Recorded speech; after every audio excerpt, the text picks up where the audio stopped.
All right, it's 7 p.m. and the official program will be starting shortly. I would like to warmly welcome everyone to tonight's commemoration, especially to staff and members of the Cape Town, Durban, and Johannesburg Holocaust and Genocide Centers, to our honored guest speakers and partners in tonight's event, as well as the Holocaust survivors and their families who have joined us for this commemoration. Just a few reminders before we begin. Please remain on mute throughout this evening's event. Please use the chat for any questions or comments, and we will do our best to answer these during the presentation or perhaps via email afterwards. We are recording this event and will make the recording available to everybody. Tonight's event is hosted by the South African Holocaust and Genocide Foundation.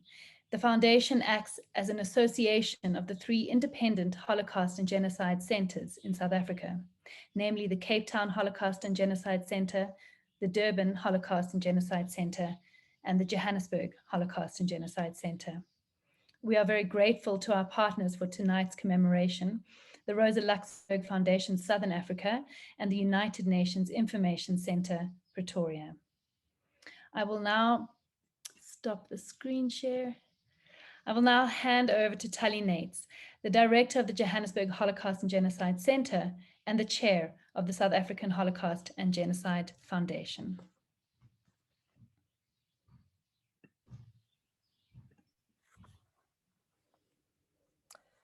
Good evening, dear survivors from South Africa, from around the world joining us, Ambassador Martin Schaefer, members of the Diplomatic Corps, UNIC Director, partners, dignitaries, guest speaker, Professor Boum, South African Holocaust and Genocide Foundation directors from the Durban and Cape Town centers, former directors of the South African Holocaust and Genocide Foundation in the centers, board members, team members, supporters, honored guests from South Africa, Africa, and the world.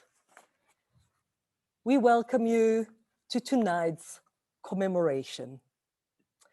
My name is Tali Nates, and I am the chair of the South African Holocaust and Genocide Foundation, an association of three independent centers in South Africa, the Cape Town Holocaust and Genocide Center, the Durban Holocaust and Genocide Center, and the Johannesburg Holocaust and Genocide Center, where I also serve as the director.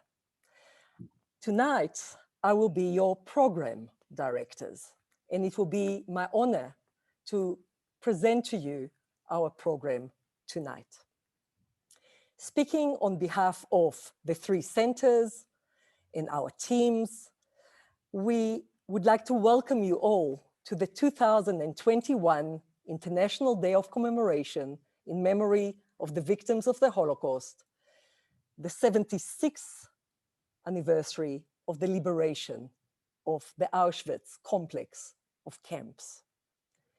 We are privileged to continue our long partnership with the United Nations in commemorating this day with the generous support of the Rosa Luxemburg Foundation. The 27th of January 1945 was the day that, as I said, the Auschwitz complex of camps was liberated by the Soviet army. And as such, the symbolic day was chosen as the day when the world remembers the horrors of the Holocaust or the Shoah.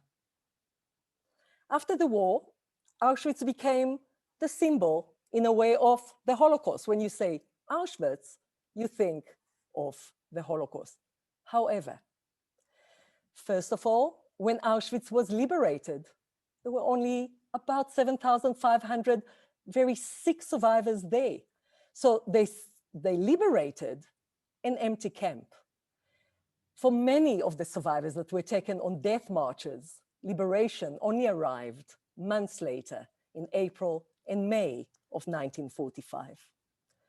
Also, Auschwitz is only one of almost 43,000 other concentration and killing centers, ghettos, and killing sites that are marked by the United States Holocaust Memorial Museums in the past years.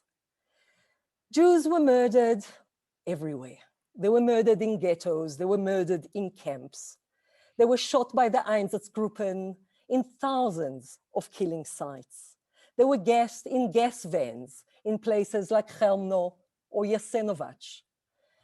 Gas vans were used in places like Mali Trostenets in Belarus that very few know about.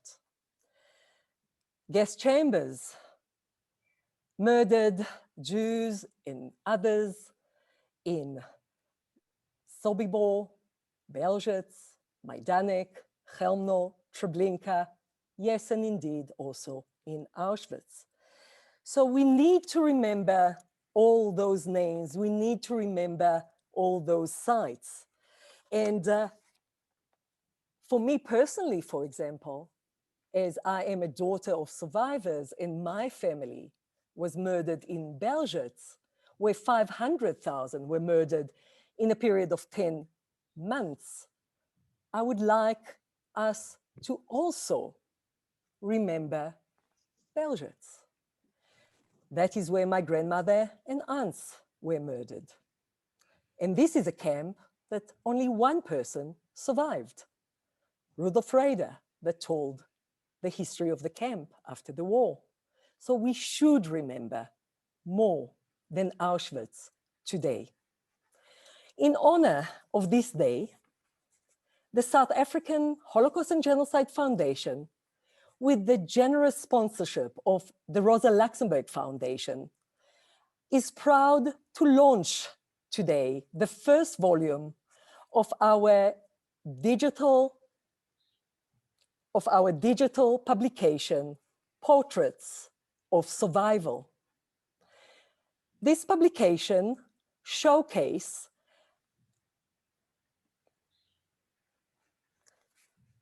stories, short stories, portraits of survivors who settled in South Africa. It has different chapters and different stories. It has historical context.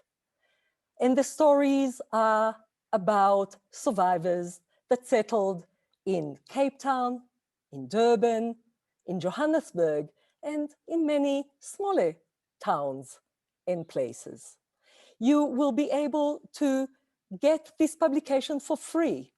Download it from any of the 3 Holocaust and Genocide Centers websites, and you will be able to download it easily in PDF or other ways.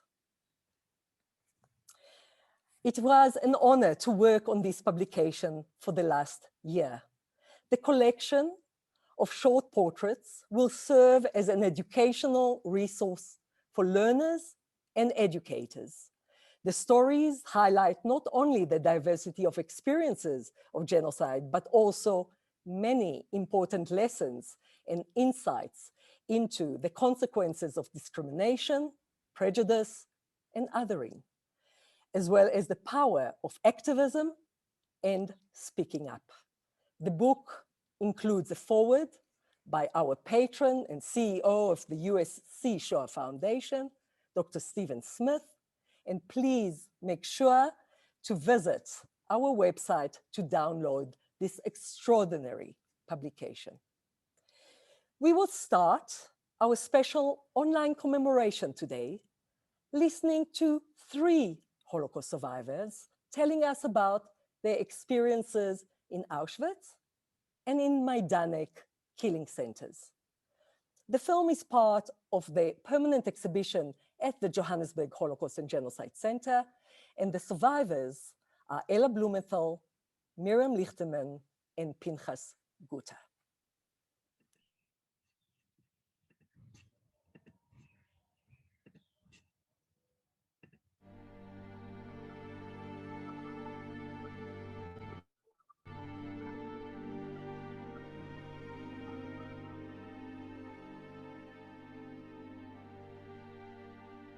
I remember quite clearly, I said to myself, well, you know, now we're going to be guests because, you know, all the other people were going to Treblinka. We knew about Treblinka, we knew about the death camps, we knew about the, you know, the gas chambers. I mean, it wasn't a secret. Some people wouldn't believe it, but you knew it. Even if you didn't want to believe it, you knew that it was happening.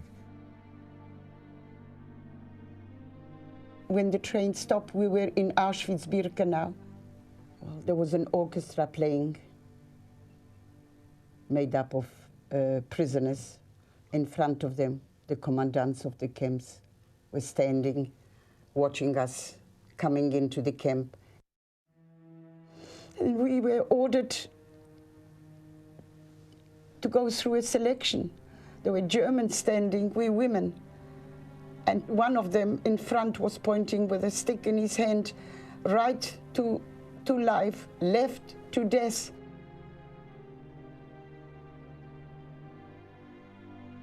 Women with mothers with children were sent away, and older women. Then the men were sent away. And my father just looked back at me when he was ordered to move with the others, and he was hit over the head, bent down, and this is how I saw him. And that's how I saw him the last time. I've never seen my father again.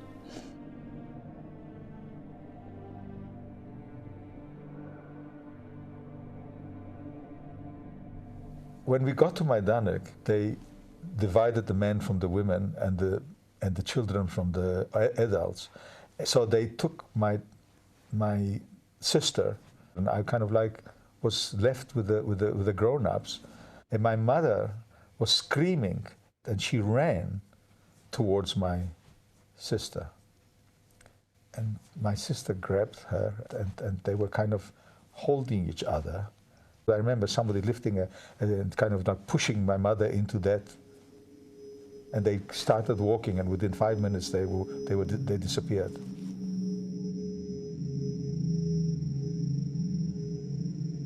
I remember my mother's and my father's face very clearly. I can't remember my sister's face. And I remember the last few minutes of her life in Majdanek. But again, I can't see her face. I can only see her running, and I can see her hair, and I can see her grasping my mother. But I can't see her face.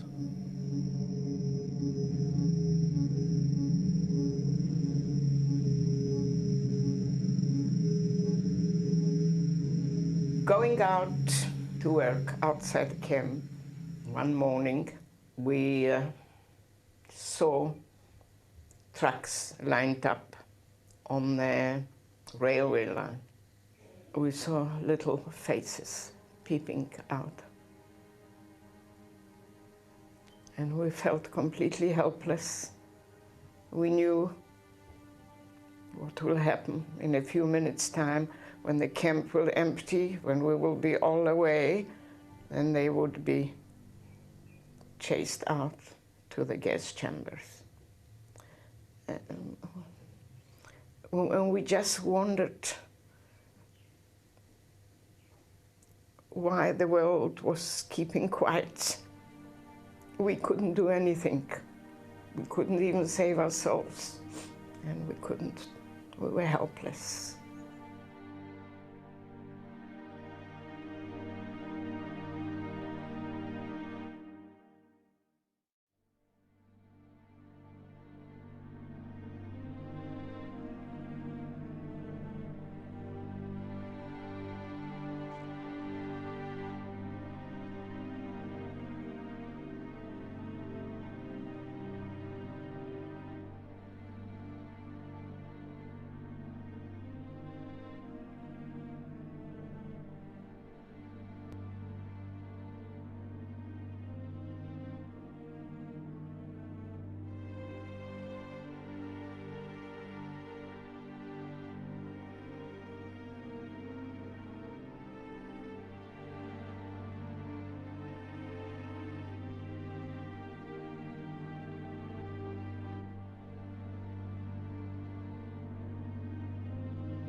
We will start our speeches with the director of the United Nations Information Center in Pretoria.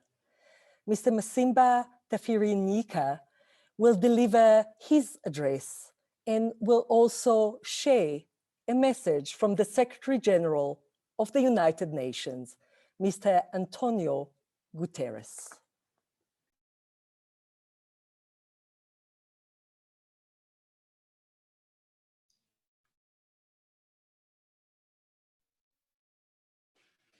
Thank you very much, Tali, for the introduction. It's always a pleasure to see you again, even though this time we are seeing each other virtually. Survivors and families of the Holocaust, His Excellency, Dr. Martin Schäfer, the German ambassador to South Africa, Professor Aomar Boum of the University of California in Los Angeles. Ladies and gentlemen, good evening. It is indeed a privilege for me to join you this evening on this solemn occasion as we mark this year's International Day of Commemoration in memory of the victims of the Holocaust. Allow me to pay special tribute to the survivors and families of the Holocaust who continue to inspire us with their resilience, courage, and strength to fight for a better world and a better future. This year's theme, which is entitled Facing the Aftermath, Recovery and Reconstitution After the Holocaust, examines the contribution of the responses to the victims of the Holocaust and of the survivors in addressing the needs of the contemporary world and to the historical record of the Holocaust. It is a reminder of the crisis the world is facing today, that is the vicious and silent disease, COVID-19. We have learned, and we still continue to learn many lessons from the pandemic. One of the most important lessons we can learn from the aftermath of the Holocaust is the need to build back better in the aftermath of COVID-19. Our theme today focuses on the measures that were taken immediately following the Holocaust, which was to begin the process of recovery and reconstitution of individuals, communities, and systems of justice. These are precisely some of the pandemic-induced challenges confronting the world today that include the rising death toll among us, the damage that has been unleashed on the world economy, rising unemployment, and the loss of income and livelihoods by millions of people the world over as a result of COVID-19 lockdowns. We have witnessed how lockdowns have affected our mental health. We have watched with apprehension what started as dry statistics of the people who were dying from COVID-19. But the reality of the situation is that the pandemic is now coming nearer home, as those statistics now include our loved ones, our dear friends, and our colleagues. As we remember the millions who perished in the Holocaust, we must honor them by once again emulating what the world might have, that is, nations helping each other to build back better. Just as assistance was provided to recover and reconstitute communities after the Holocaust, today we must strengthen global solidarity to build back better after the pandemic. More than 1 million people have perished from COVID-19, and almost 1 million more have contracted the virus. We are still in the eye of the storm of a silent killer that is robbing us of our loved ones without discrimination. But one thing is certain, this too shall pass. This is precisely why it's critical to learn from the lessons of the aftermath of the Holocaust. A positive case of COVID-19 in any country is a threat to the lives of all citizens anywhere. We need to build back better by investing more in our health systems. We need to build back better by shunning anti-Semitism, extremism, and discrimination. We need to build back better by bringing back people's livelihoods. And above all else, we need to build back better by leaving no one behind. I thank you.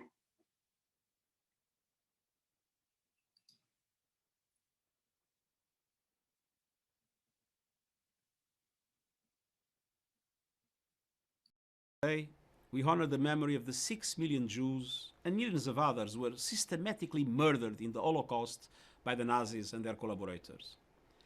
This year's anniversary takes place under the shadow of the COVID-19 pandemic, which has revealed long-standing fractures and injustices in our societies and contributed to a resurgence in anti-Semitism and xenophobia.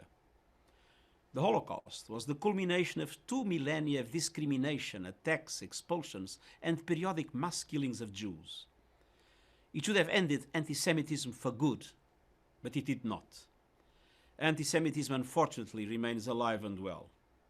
Today, white supremacists and neo-Nazis are resurgent, organizing and recruiting across borders, intensifying their efforts to deny, distort, and rewrite history, including the Holocaust. The COVID-19 pandemic has given them new opportunities to target minorities based on religion, race, ethnicity, nationality, sexual orientation, disability, and immigration status. We must make urgent joint efforts to stop them. As we consider the recovery from the COVID-19 pandemic, we must address the fragilities and gaps exposed by the pandemic and strengthen our mutual bonds based on our common humanity. This year must be a year of healing. Healing from the pandemic, and healing our broken societies in which hatred has all too easily taken root. As we remember those who died in the Holocaust and honor the survivors, our best tribute is the creation of a world of equality, justice, and dignity for all.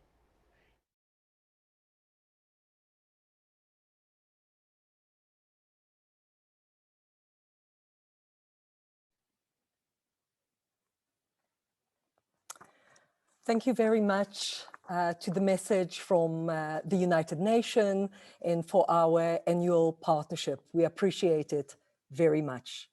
Now we will hear Lexi Davis, a grade 12 and head of the Judaica Committee at King David High School, Linksfield, recite the poem, The Last Lullaby.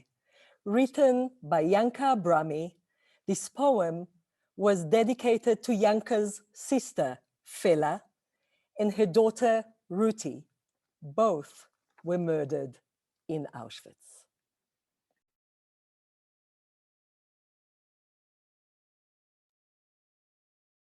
She saw the chimneys belching smoke and the black smoke above, covering the world with a blanket of doom, obscuring the picture of God. She held onto her mother, the terror in her dark eyes, distorting her 4-year-old face with ancient wisdom. I don't want to go in there for a shower, she cried. I don't want to go. Shush, my pet, don't cry. The water won't be cold and I'll hold you tight. The woman soothed her child as they walked into the concrete cage. She couldn't see the chimneys anymore, nor the dark clouds above, nor did she hear the moans and the Shema Yisrael of others. As she snuggled close to her mother, all she heard was the loving voice. Whisper, the last lullaby of Auschwitz. Shush, my darling, shush.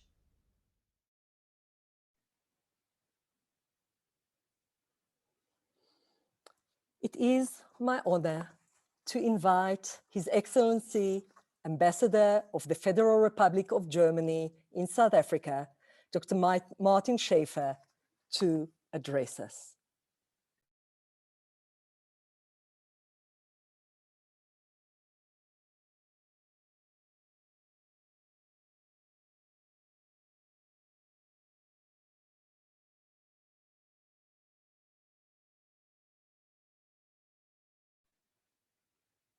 Martin, if you can unmute yourself.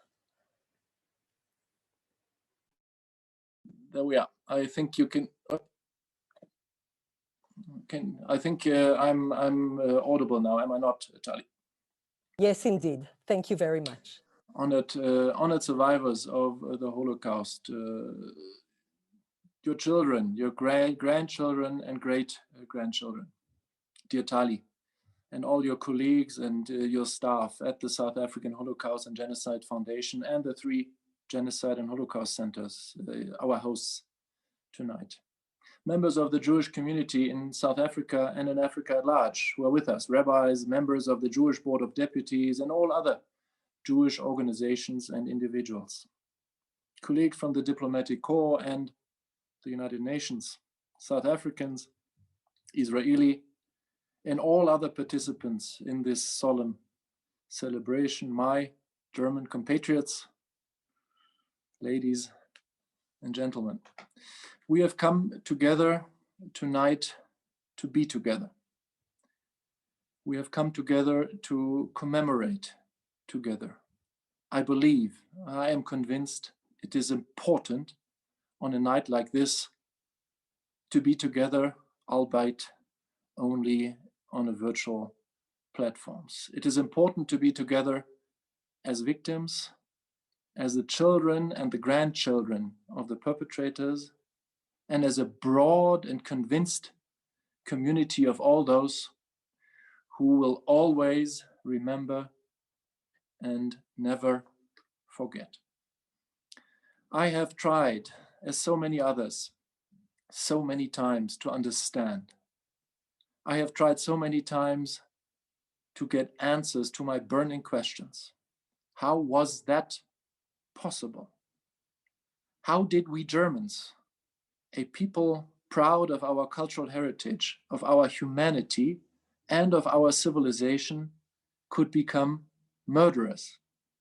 And how did that feel like? As a perpetrator, and more importantly, as a victim. I must admit, I failed. I don't have these answers.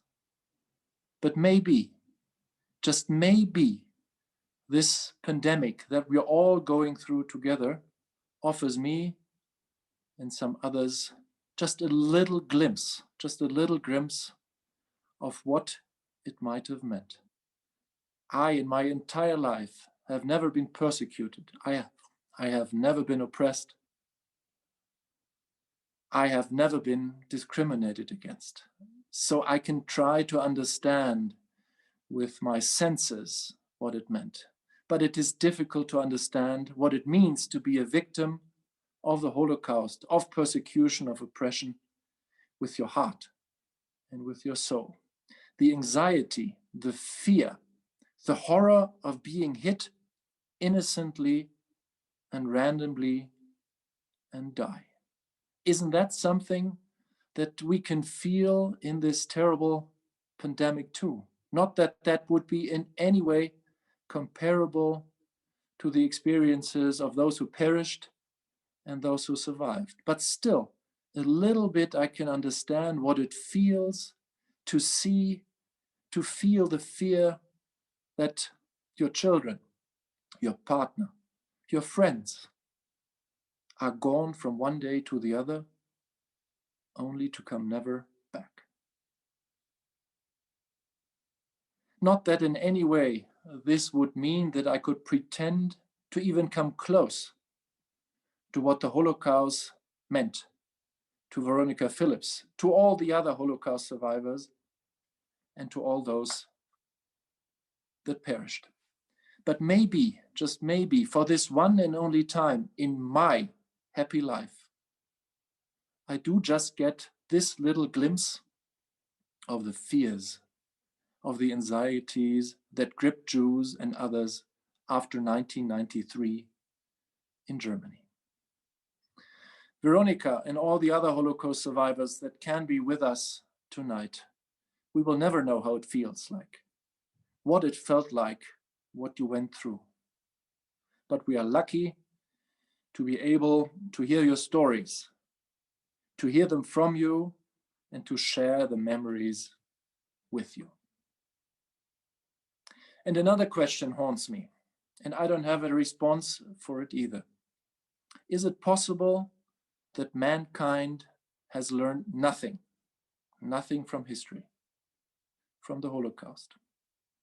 Post-truth, alternative facts, extremist echo chambers, racism, anti-Semitism are on the rise. No doubt about that. And with it, new and old fascist thinking, despising democracy, other religions, and minorities.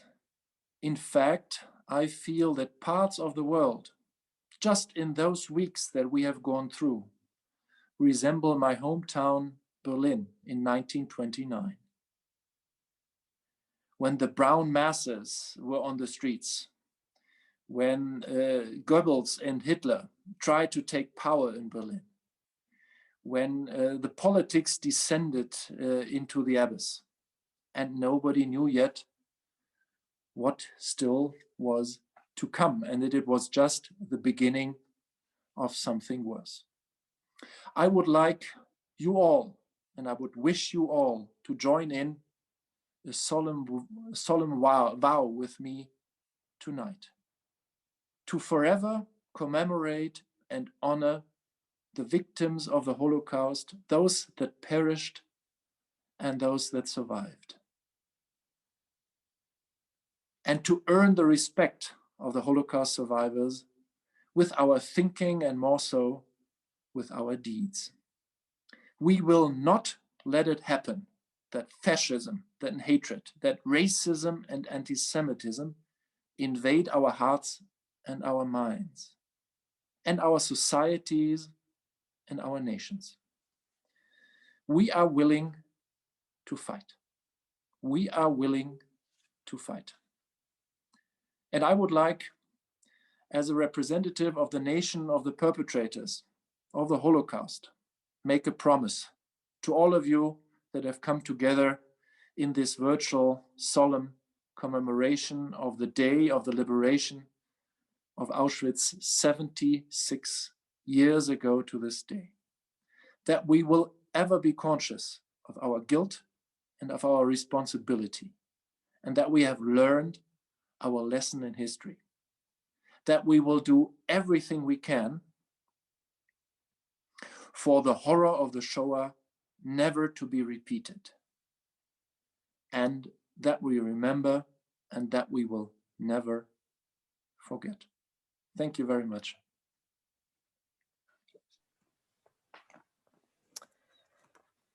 Thank you very, very much for your important and powerful words and for your friendship to the 3 Holocaust and Genocide centers in South Africa, and especially to the survivors community in Johannesburg. We truly appreciate your contribution.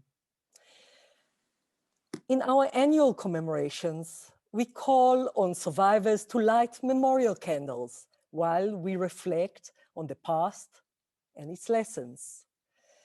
With the restrictions and the pandemic, we invite you to take part in a recorded candle lighting ceremony. It will start with 99-year-old survivor of Auschwitz, Ella Blumenthal, lighting a candle. And then it will be followed by photos of survivors from Cape Town, Durban, and Johannesburg, lighting candles in past years' ceremonies. Some of the survivors, sadly, passed away since. We miss them all.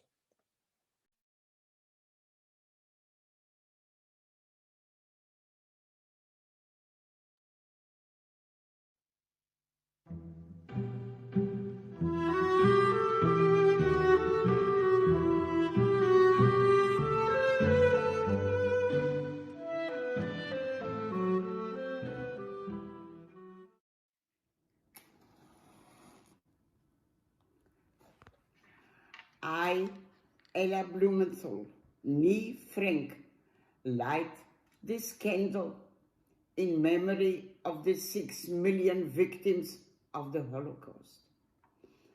I was born in 1921 in Warsaw, Poland. I survived the Warsaw Ghetto, was deported to Majdanek, and from there, my niece Roma and I were deported to Auschwitz-Birkenau. And finally, Bergen-Belsen, where we were liberated. We were the only members of our large family who survived the Holocaust. I am 99 years old, live in Cape Town, and have 4 children, 11 grandchildren, and 10 great-grandchildren.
In 2020, and this year in January 2021, the following Holocaust survivors sadly passed away. We will always remember them. Mordechai Pelov, Judith Mendenberg, and Asya Lieberman, survivors from Lithuania. Masha Scheinberg and Jack Puterman, survivors from Poland. Esther Wasserchuk and Lottie Stern, survivors from Germany. Henry Mintz from France, and Ellen Guild, survivor from Greece. For a commemoration on the African continent, it is fitting that our keynote speaker tonight is a prolific researcher and writer about the Holocaust in Africa, something most of us know very little about. It is my honor to introduce our keynote speaker tonight, Professor Aomar Boum. Aomar Boum is an associate professor in the Department of Anthropology at the University of California, Los Angeles, and faculty fellow at the Université Internationale de Rabat in Morocco. He is interested in the place of religious minorities, such as Jews, Baha'i, Shias, and Christians in post-independence nation states. He is the author of Memories of Absence, How Muslims Remember Jews in Morocco, co-editor of the Holocaust in North Africa, with Sarah A. Stein. He is currently working with Sarah A. Stein on a source book on North Africa during World War II, a monograph on Morocco and the Holocaust. The story of Muhammad V saving Jews during World War II, 1940-2020, to be co-authored with Daniel Schroeter in graphic comic titled Undesirables, a Refugee Journey through Europe and North Africa with artist Najib Berber. It is my honor to also work with Professor Boum on an upcoming consortium on Africa and the Holocaust that will happen in June of this year. Please, during your his talk, post any questions you have in the chat. And as this is a commemoration, we will try and either answer your questions in the chat or via email after the event. Professor Boum, the floor is yours.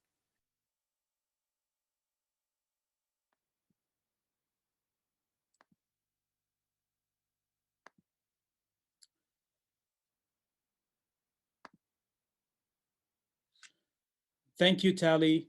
Thanks, everyone, for being here. Good morning, good afternoon, or evening, wherever you may be.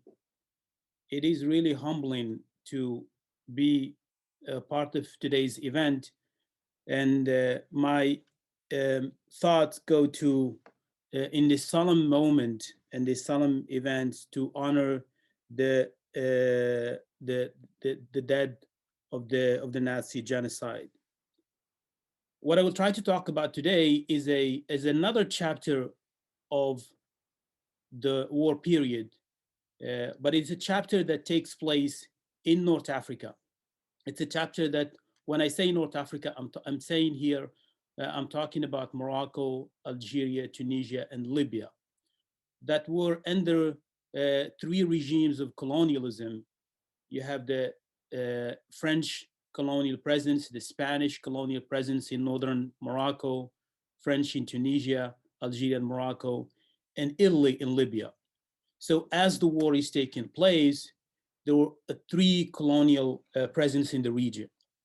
But what I'm going to focus here, I'm going to focus on the camps, a different type of camps.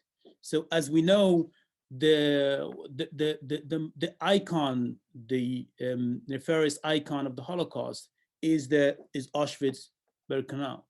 But there are other types of camps that experienced the presence of European Jews and non-Jews, as well as Muslims and Christians.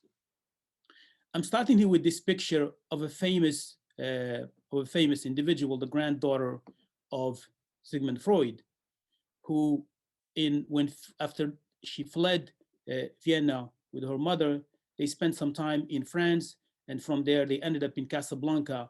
And that's, you would imagine that the Casablanca as a movie, and the refugees basically coming, seeking refuge from Europe, and then trying to get a permit to go to Lisbon, and from Lisbon to either the Americas or other parts of the world where they sought safety. So this is a story, this is one of the story, but it's a story that of survivors. It's a story of the people who did not end up in those camps, although they spent a few moments in an internment camp outside of Casablanca. But then later on, they were adopted by a Jewish family, a Sephardic Jewish family in Casablanca. And Sophie and her mother actually were able to establish one of the first schools of the deaf in Casablanca before they went to the United States. So I'm gonna, of course, some of this material comes from this book that I co-edited with my colleague at UCLA, Sarah Stein, and in it we talk about different aspects of the Holocaust and the mostly Vichy as well as the Nazi policies in the region. Now, when we talk about the network of camps, in Europe, and particularly in France, in the southern part of France, many of these refugees who were the results of the end, who came to France mostly through after the end of the Spanish Civil War, they ended up in camps like Le Vernet in the southern part here, and in Gours, and some of them would later on be moved to North Africa. This is in addition to the people who were who did not end up in these camps, but fled directly to North Africa. So how do we make sense of this?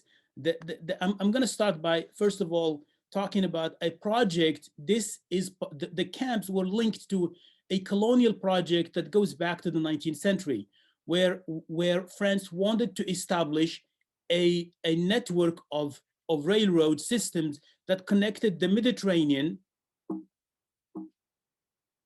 the Mediterranean, as you can see in the map, the Mediterranean to sub-Saharan Africa, and from here they would connect it to Senegal.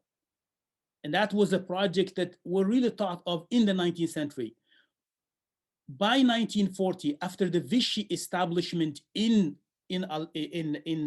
France, Pétain decided to relaunch this project.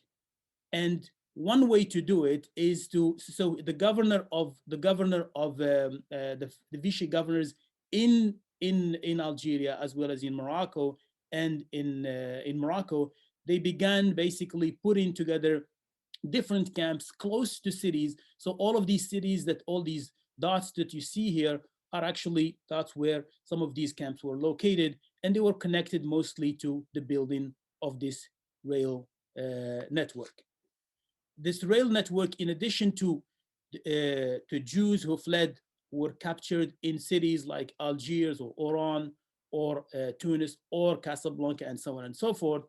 They were added to them. They added to them survivors or people who fled after the end of the Spanish Civil War, and members of the International Brigade that included Spanish civilians and other people from Latin America and other parts of the world, including Americans. So how do we know about these camps? What do we know about these camps? Unlike a lot of the stories we know about camps in mainland Europe, not a lot of information survived what happened in this camp. But we do have some information coming mostly from authors and individuals who were able to draw or to write their notes. One of the most important sources that I rely on that I have relied on in my work is a journal and writings by Max Aub.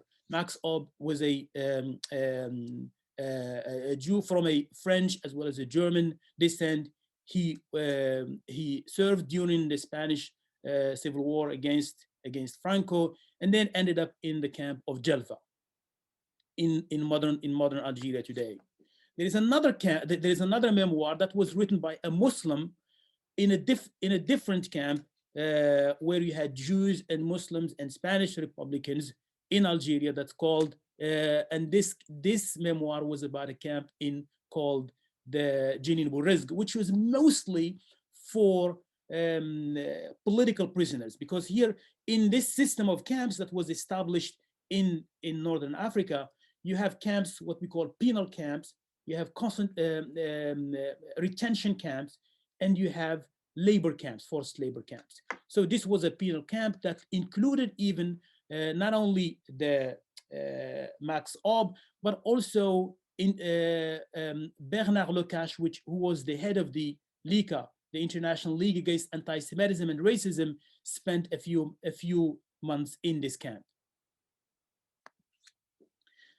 Another source of information comes from, and most of this information actually that I use is either from the United States Holocaust Memorial Museum in DC or Yad Vashem, as well as other other archives in North Africa, mostly the Moroccan archives. So after the American landing and Operation Torch in Casablanca, you have now the American army would become involved in the management, or at least in the freeing of some of these prisoners and these internees. And some of the sources we are getting is from, for instance, from this file called by Donald Kostner. And Donald Kostner, what he does basically, he was able to collect some of the drawings from members, from people who were interned in these camps. These are actually drawings that remind us of some of the drawings in camps of Gurs, for instance, in France, where you have a lot of people survived their times in these camps by playing music and by drawing. So art and poetry and music were part of this. So you see some element in some of these camps in North Africa, but not a lot. So these are some of the few documents we have today. And you can see and then it gives you also an idea about not only the internees like Ernest Tufel, but also what they had in mind. What are their thoughts? It gives you also some ideas about their life prior to being picked up by members of the French Vichy army, then their lives in the camp, and how they see the future. The second part of the material that we use to reconstruct the lives in these camps is the documentation coming from the American Service Committee and the Quakers. The Quakers, in relationship, in working with other institutions like the American Joint Distribution Committee and Hebrew Immigration Aid Society, they were really fundamental in not only collecting information about these refugees, Jewish European refugees who ended up in these camps, or other also non-Jews. So you can see we have letters that really, through which we're now reconstructing. We're at the beginning of reconstructing these stories. Letters that were sent between the American, for instance, Leslie Heath, after the American landing in Casablanca, Leslie Heath would become one of the key figures in this process of the naming and recording the stories of these and helping them getting out of these camps. I also want to stress a point here that when the American landed and the Allies landed in North Africa, some of these camps remained open until the 1943, 1944. So it really took a lot of pressure from the American Jewish communities to put pressure on the American government to close these camps, because the Americans wanted to keep the system as it is until basically the defeat of the Nazis. And the result of this, a lot of these internees spent some time even after the American landing in the region. Just another document here. Okay, and one of the most important figure in basically freeing these or at least helping these refugees and internees is Ellen Ben Attar, who was part of who collaborated with the American Foreign Service Committee. This Ellen Ben Attar is actually a book that's going to come about her. It's really an important book that I would encourage people who are interested in this story to buy it. It should be coming at the end of this year it's written by Susan Miller, and it will be published by Stanford University Press. And Ellen Ben Attar was a lawyer from Tangier, but after the implementation of the Vichy anti-Jewish laws, in the first laws in 1940, and then later on in 1941, a lot of Jews were prohibited from practicing law, being lawyers, or some of the property was taken from Jews. You have a restriction about the number of Jews who went to school. So all of these laws were started in France, in mainland France, but they were also implemented in the colonies, in the French colonies. Another thing that Algerian Jews actually lost their citizenship, which was introduced by the Crimea Decree in 1870. We lost it right after at the beginning of these laws. So all of these things highlight the role of Ellen Ben Attar in basically helping some of these refugees and Jewish internees either get out of these different types of camps, or getting letters to them, getting money to them, and then later on recording all their names. So most of the records we have today is included in the file of Ellen Ben Attar, which is both in you can find at Yad Vashem today, as well as copies in the United Holocaust Memorial Museum. So I want to move to just give you an idea before I end. I want to give you an idea about life in one particular camp, in the camp of Jalfa.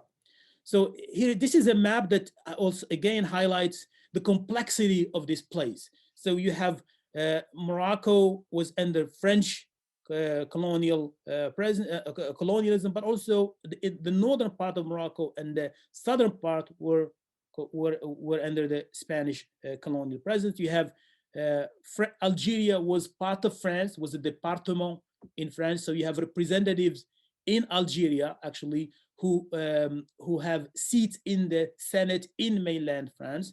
So it has a special status. Tunisia was a protectorate like Morocco under French, and Libya was under Italian colony. So, and then you have also another set of camps that were part of West Africa. So you have in Mali, in Senegal, and in Guinea. You have also other camps that were connected to indirectly to some of all these networks of camps in North Africa, which really highlight the complexity and the network, because they are part of this project to set up these networks of railroads for economic and as well as for military reasons. Because at some point during the war, the Nazi authorities began encouraging Vichy authorities to accelerate the building of the railroads in order to move the troops internally, so that they would not be affected by the maritime, by the boats, military boats, either in the Atlantic or the Mediterranean. So you can see, this is I'm giving you an example of this. This map shows a few of these camps. The camps that I've written a lot about is the camp of Jalfa, but I also have written, if you're interested in these topics, you have at least I've written close to 30 entries or more than 30 entries for the Encyclopedia of Camps and Ghettos that is published by the United Holocaust Memorial Museum. It gives you an idea about these camps that are situated in the majority of North African countries. So one of the things that I wanted to stress here is that the movement of these camps relied on movements of people. So as I mentioned already, I already mentioned that you have a movement of these refugees coming from France because of the need of labor. So some of them, instead of being moved to mainland Europe, they were actually moved to North Africa to work in these camps. And then the way the camp started, it started what we call these Arab tents. So, and then later on you have the building of barracks. Many of these camps were set up in the desert, and it's really when we try to think about the connections and the similarities and differences between these camps in Africa and the camps in Europe. This, when I read, for instance, this camp of Jalfa, I read it against the camp of Gurs, which is in a forest. So, but there's nowhere to go, and even the natural conditions would not allow even the people even sometimes to flee. And because it's in the middle of the desert, that's why sometimes you don't see even, you see no walls or no barbs around it. But some later on did, because as the war moved, the conditions of work became even harsher, and that pushed a lot of people to try to flee these camps. There was an internal economy within these camps. This is an economy that built so the guards and the commanders of the camps, sometimes they also tried to use the natural resources, for instance, the Halfa here, to build and make things, because a lot of these internees were had jobs before, so they knew carpenters and so on and so forth. So they were making things, and these things were sold in the local economies, and the people were benefiting from it. So there is that's what we call the internal, which is very, in some ways, similar to some of the camps that you have in Europe. This is a map of the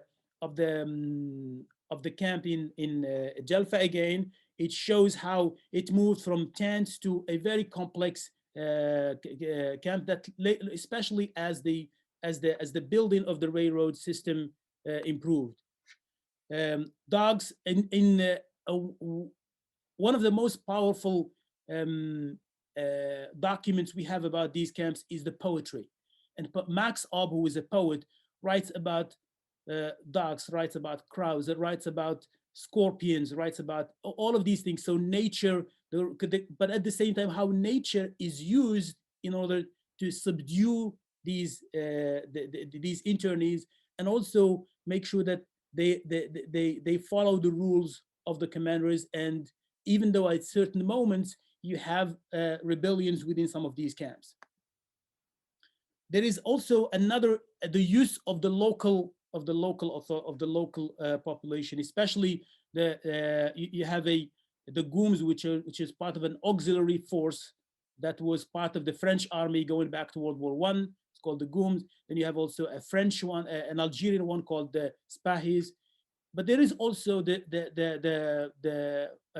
French Vichy colonial authorities used also Senegalese tirailleurs. So you have all of these as a way to guard these camps, or sometimes even to punish the internees.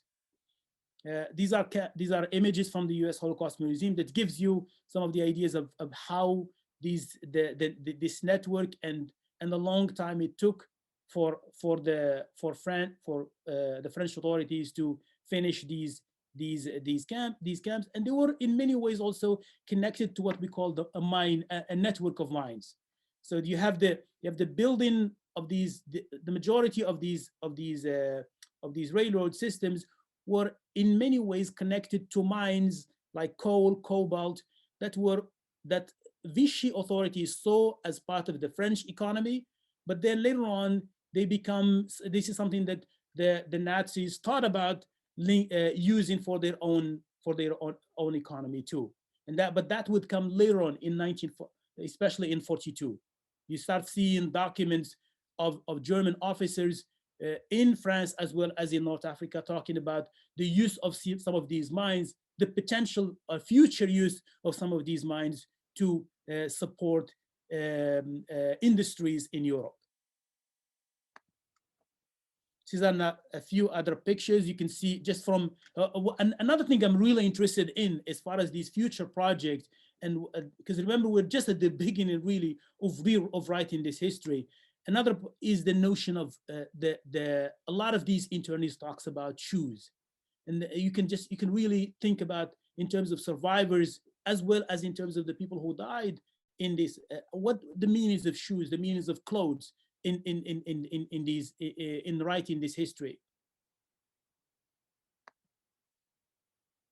And so internally, a lot of this is one of the tents where people were housed, for instance. It has mostly between 3 to 5 people, sometimes up to 8. And the last thing I want to end up with here is how do we think about these camps today, and what is in terms of memory, because I think this is a story that we don't know a lot about, but it's also a story that it needs to be written. And as survivors that are dying, I think we have to find ways to not only collect the stories of survivors or descendants of the survivors, but also how to think about the spaces. So there are still, these are some of the buildings that are still now, that have survived since the end of the war. This is Camp Tendrara, which you have the picture of the flyers is part of it. And you have also, this is another camp of Ain al-Warraq. And still today, in the remaining part of the remaining railroad system in a camp called Bergent. And so these are, there is a project, there have been studies and study groups as part of human rights groups in Morocco and other parts of North Africa to make these camps, or at least sites, remaining sites of these camps, memorial sites. There are not a lot of memorial sites that are related to these camps, with the exception of one memorial site in Tunisia, which basically names the list of people who died in the Holocaust. But these sites are something that a lot of people are thinking about, not only researchers, but even NGOs and members of the civil society. And I would be happy to answer any questions you might have. I tried to make sure that to make it as general as possible. But if you have any questions, I'm happy to answer them. Anything that needs to be more clarification. Thank you, and thanks for the invitation, Tali, and to the centers.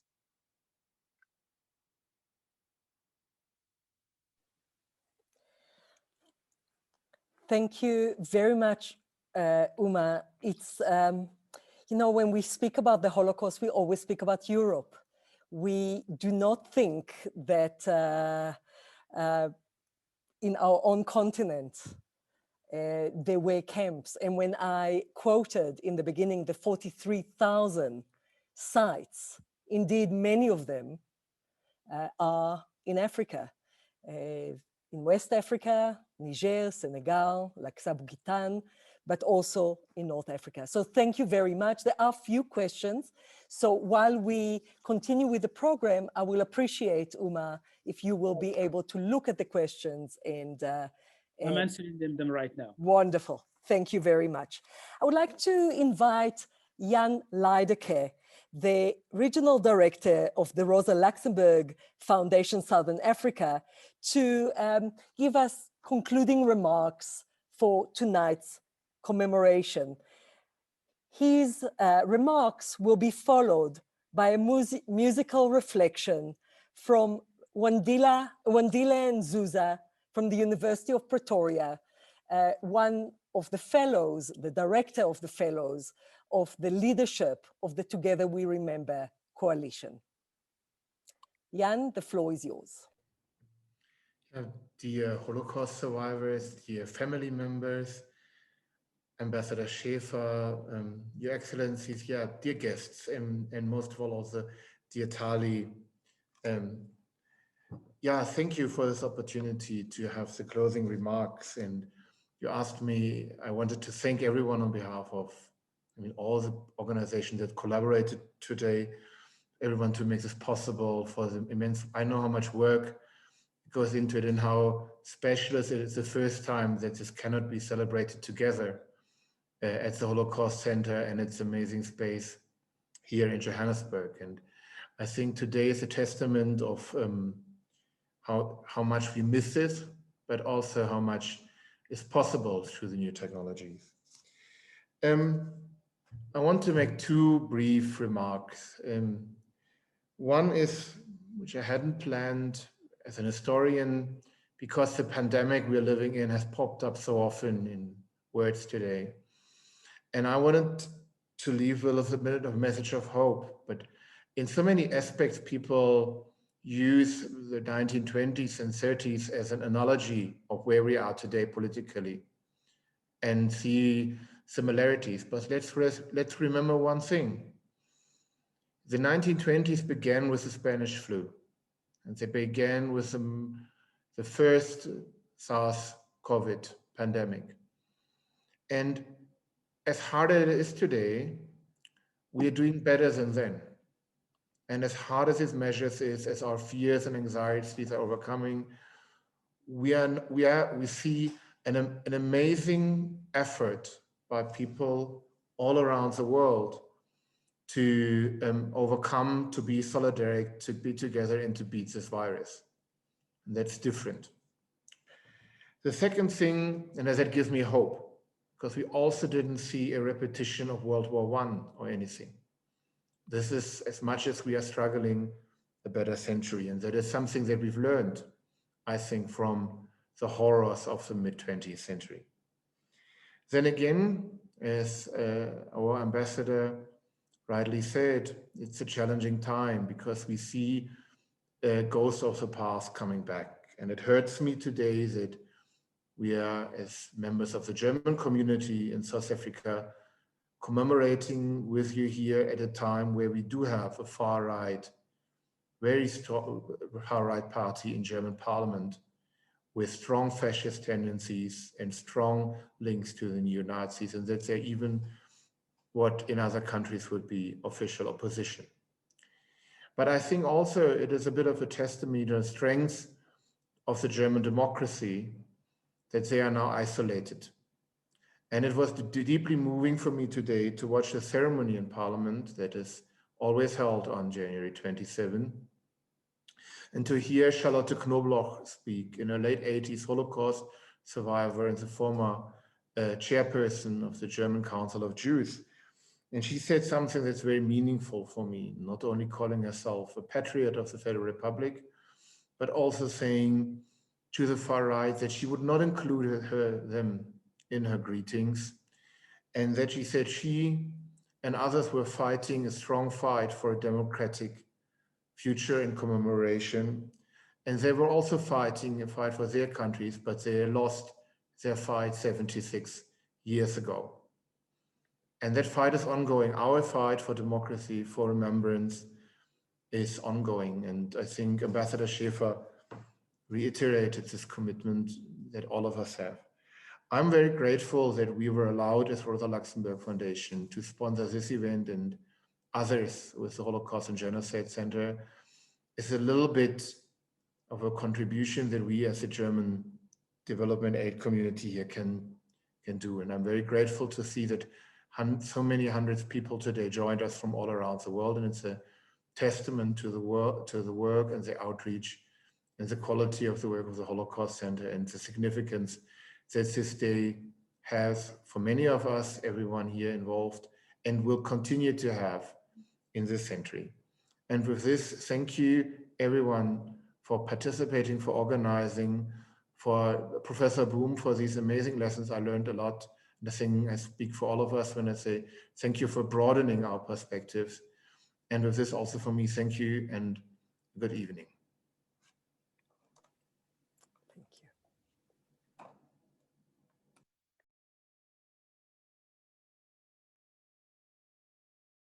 Hi everyone, my name is Wandile Nzuza from Johannesburg, South Africa, and this is my small contribution towards the Remembrance Day commemoration.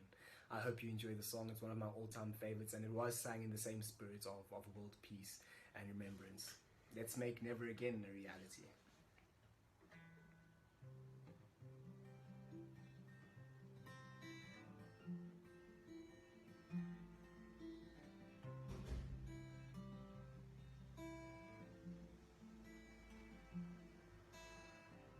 Imagine there's no heaven. It's easy if you try. No hell below us.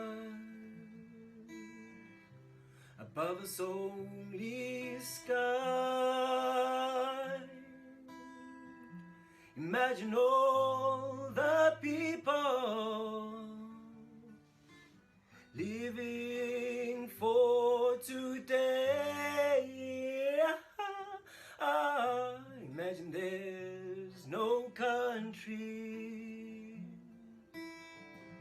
It isn't hard to do.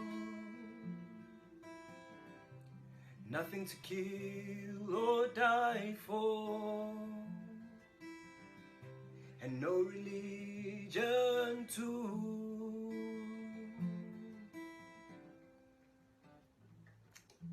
Imagine all the people living life in peace. You may say that I'm a dreamer, but I'm not the only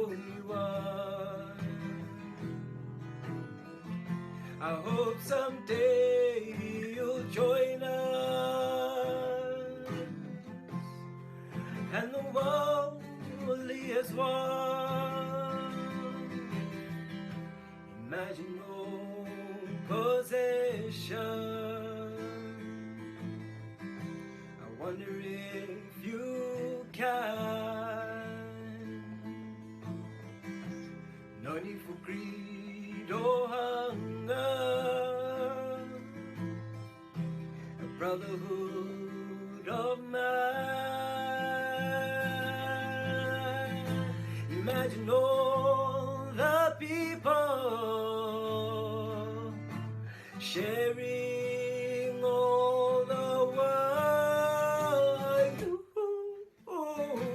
And you may say that I'm a dreamer, but I'm not the only one. I hope someday you'll join us, and the world will live as one. You may say that I'm a dreamer,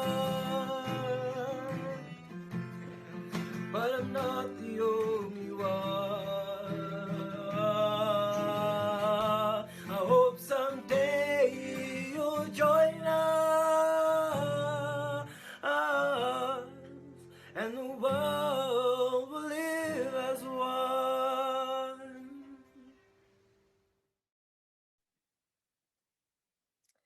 Thank you, everyone, for joining tonight's commemoration. Thank you to the 3 centers in South Africa, to all the teams, to the speakers, Ambassador Schaefer, UN Director, Professor Boum, and to all of you. We will say goodnight listening to the song A Walk in Caesarea, or Eli Eli, written by Hannah Senesh in 1942. Hannah Senesh was a resistance fighter who was caught in Hungary and executed by the Nazis in Budapest in November 1944. The song is sang by Johannesburg Holocaust and Genocide Center volunteer Nir Dishon, and I invite you all to read the chat while we just listen to this song. Good night to you all. We will see you again soon. Keep safe and well.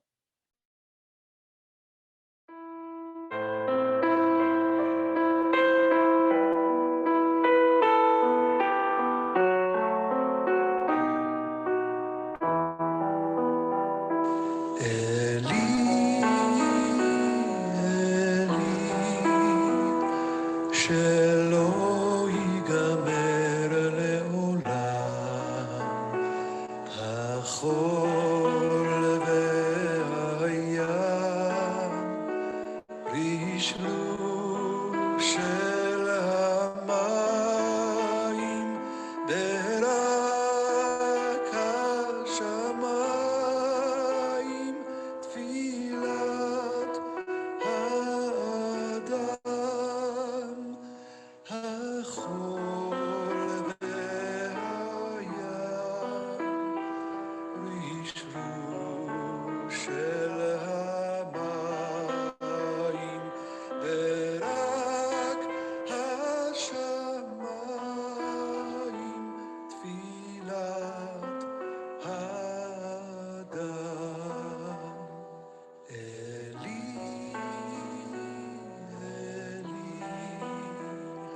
שלא ייגמר לעולם החול והים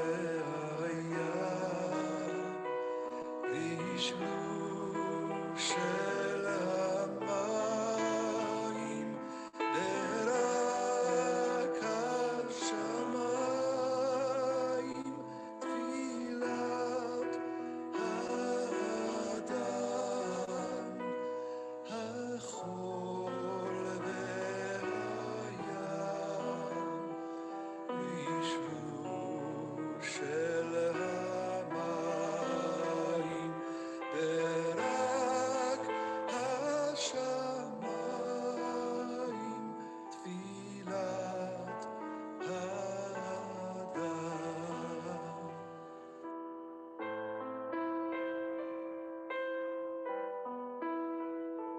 feet.